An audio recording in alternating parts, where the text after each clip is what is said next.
Hello, hello, hello, and welcome to Beverly's Kitchen. My name is Beverly Lucas, and I am the host of For the Love of Cooking Fridays.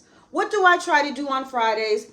I try to show you how to create a meal or a dish from scratch that is better than the restaurant. Today we're going to make a southern specialty, and it is called chitlins. Some people say chitlins, some people say chitterlings, but I just say chitlins. So that's what we are making today. I'm using this brand that I've never used before. It's called Aunt Bessie's. And these chitlins are already cleaned and cooked. But what we do with them is we clean and cook them again. So let me share with you our ingredients. Here I have some celery. We have some bay leaves. We have some ground thyme. Now, typically I would use real thyme or fresh thyme, real thyme, fresh thyme, but we're going to use the ground. And then I have 1 clove of garlic. We have a small onion. And then we have green and red peppers. I have a little bit of Creole seasoning. We have salt and pepper, and then I have some butter. So that's all the ingredients that's going to go into to make the chitlins. Okay, this is not really an ingredient, but this is something that I'm going to use to clean the chitlins. This is just some white vinegar. I would have used cider vinegar, but it didn't look good. I think I've had it too long, so I just discarded it. So what I'm going to do is I'm going to take about 1/4 cup of the vinegar, and I have a pot right here, and I'm going to put it in there, and I'm going to fill that up with water.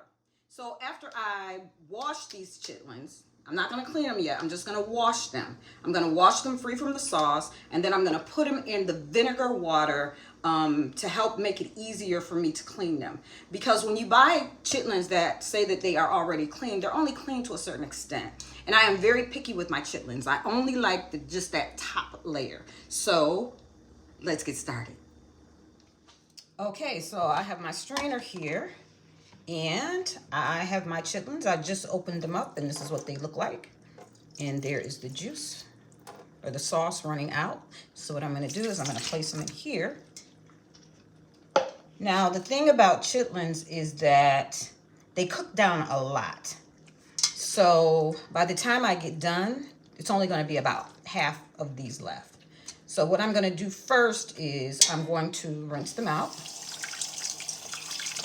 in some cool water. And yes, they are pig intestines. Yes, they are. There's no arguing that of what they are. But when I tell you they're a delicacy, they are really a delicacy, because this 28-ounce container of chitlins cost me more than a lobster tail. So I've rinsed these out. I'm going to rinse them again, squeezing them as I go, as you can see. Then I have my other pot that I put 1/4 of the white vinegar in there. The other thing that the vinegar does is it helps to take away from the pungent smell of chitlins. And you might say, Beverly, why would you buy chitlins that are already cleaned if you have to clean them again? It's because it's less of a process. So they still have to be cleaned, but it's less of a process. Okay, so here are our chitlins soaking. I'm going to let them soak in this water vinegar mixture for about an hour, and then I'm going to proceed to clean them. Okay, so while our chitlins are soaking in the vinegar and water mixture, I'm going to go ahead and I'm going to get the vegetables ready. And I watched a couple of videos, and most of the people, they put all the ingredients in the pan at the same time. The reason why we don't do that is because we want layers and layers of flavor. So if you put everything, all the ingredients in any kind of dish at once, you're just going to get that one taste. But when you layer your ingredients and you layer your spices and you layer your seasoning, it gives it like a burst of layers and layers of flavor. So I have about 3 tablespoons of butter that I have put in my pan, and to that I'm going to add my celery and my peppers and my onions. until the onions are translucent. And then I'm going to add in my garlic, which I am about to chop up. And the thing about garlic is, I say it all the time, you don't want garlic to cook too long because burnt garlic is very bitter and it can ruin your entire dish. So you always put it in last, and as soon as you can smell it, that's when you know that that garlic is cooked, and you can begin to add other ingredients, which is usually the liquids. You with me? Follow me. Okay, let me show you what I have going on here. So it's been an hour and I've started to clean the chitlins. So I left one, whole one, to show you what I do. I take a pair of scissors and I just cut all the way up. All the way up. And then what I do is I flip it so I can see the other side. All that has to be cleaned. And remember, these are cleaned chitlins. And all that is still there. So, take it in the water. And I'll let that sit for a minute. And then once they're clean, like this is one that I've already cleaned. You see all this fat?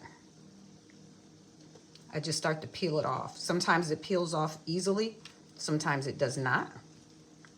I don't know how people do this with gloves on because my nails help to catch that layer of fat that I do not like. Some people would eat it just like this, just like it came. It says serve, warm and serve. But this is what my process of what I go through in order to make this specialty. Okay, that's telling me that something is ready. So let me wash my hands and let me get over to the stove. Okay, I thought I'd just pause for a minute to let you see how this is coming apart. Again, I'm separating what I consider the fat part from the part that I like to eat. Everybody does not do this. It is very labor and time consuming, but I don't like a thick chitlin. I like it to be just thin, just like that. And you can see now these are clean. It's been about an hour and I probably have about another hour to go. And I have another pot here where I'm making some collard greens because you gotta have chitlins with collard greens and potato salad, but we're not gonna have potato salad. Tomorrow I'm going to make baked potatoes. So the recipe for the collard greens are in my cookbook, For the Love of Cooking. You can look at it at fortheloveofcooking.biz. It shows you some of the recipes that are in there, pictures of some of the recipes, and you can order right online. So, I'm gonna give those 5 minutes and then we're gonna rinse them off again. Okay, we are back to our vegetable mixture, our peppers, our onions, and our garlic. And they have all simmered and are translucent. Now I'm going to put in 2 cups of chicken stock.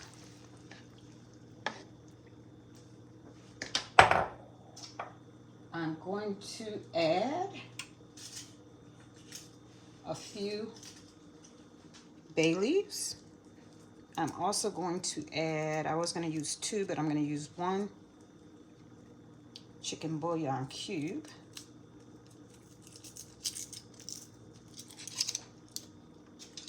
Of course, you know I gotta have my sugar. About a teaspoon.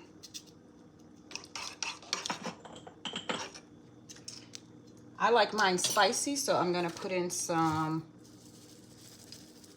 just a little. I'll put in a little now, I'll put in a little later of some crushed red pepper. And to this, I'm going to add some, just a little bit of ground thyme. Didn't want to put too much in there.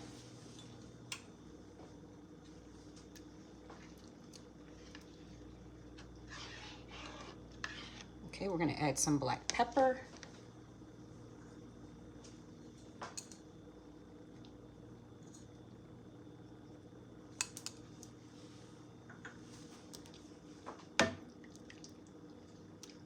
Now we're going to get our chitlins. And what I'll do is I'll let them cook for about an hour, and then I'll cut them up a little bit.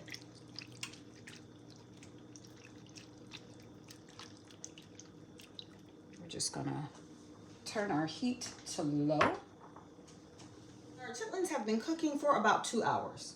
So what I did after an hour is I cut them up to make them smaller in size. So there are a few seasonings that I did not add yet. Again, it's about layers and layers of flavor. So this is some Creole seasoning, although I have tasted it along the way, so I know how good it tastes. So we're just gonna add a little bit of this. And then we're gonna add about a tablespoon of butter. And when I tell you this is the longest I've ever made a video, trust me when I tell you, this is the longest. But, you know, for chitlins, it's worth it. It's worth it. It's worth it for me as I taste it, as I taste the juice, and I'm thinking about the cornbread to go along with it. It is going to be absolutely delicious. Absolutely. And then next to this, I have my collard greens. So that's another video for another time, but it is in my cookbook, as I mentioned earlier. So these chitlins are complete.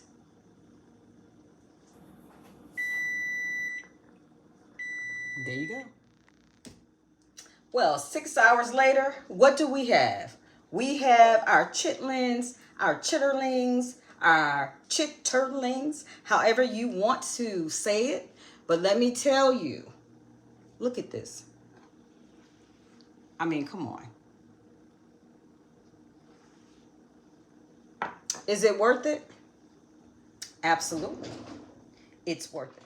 When I was young, I could not appreciate the time and the labor that went into preparing chitlins. But let me tell you, ain't nothing like my chitlins, because they are gourmet.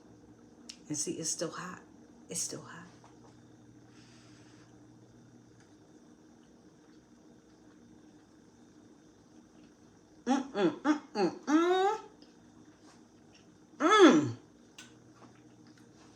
Oh my goodness. I think this is the best I ever made. Probably because I was making a video. But this is so good. Let me taste it again.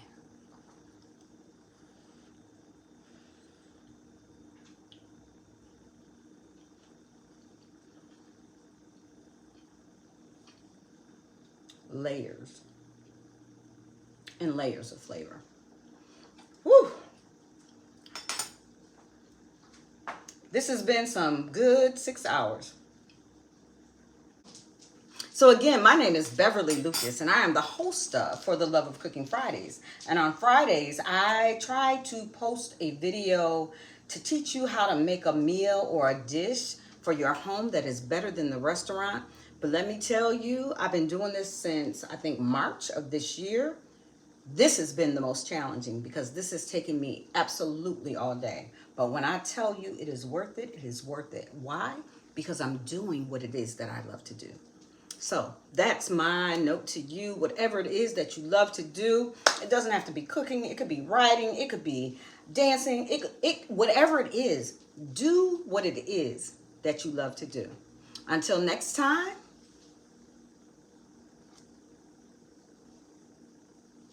Like this video, please leave me a comment, give me a thumbs up. But most of all, I ask that you subscribe to my YouTube channel.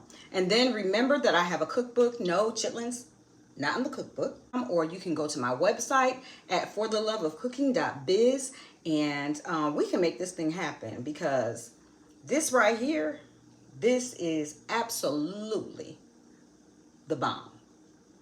Until next time.